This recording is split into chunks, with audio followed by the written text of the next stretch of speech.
సైలెంట్గా నిలబడండి దయచేసి. కీర్తన గ్రంథం 151 కీర్తన. ఇది వివరించడం చదివిస్తానంతే. కీర్తనలో 150.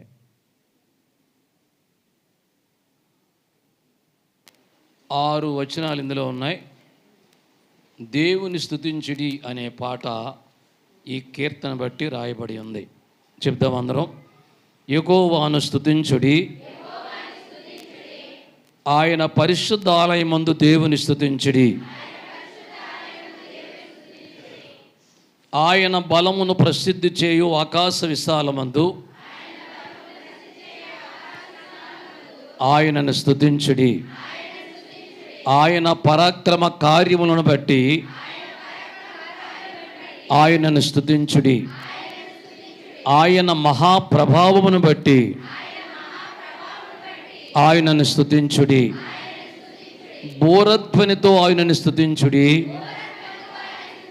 స్వరమండలములతోనూ సితారాతోనూ ఆయనను స్తుతించుడి. తంబురతోనూ నాట్యముతోనూ ఆయనను స్తుతించుడి. తంతి వాయిద్యములతోనూ పిల్లన గ్రోవితోనూ ఆయనను స్తుతించుడి.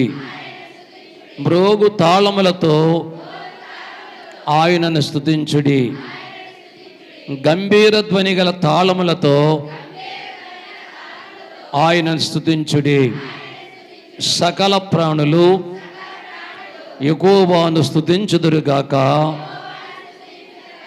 యెహోవాను స్తుతించుడి.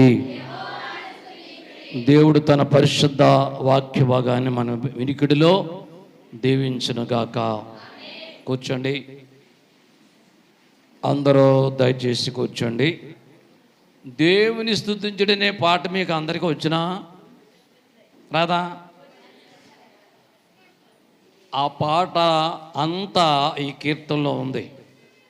ఈ కీర్తన బట్టి ఆ పాట భక్తులు రాశారు.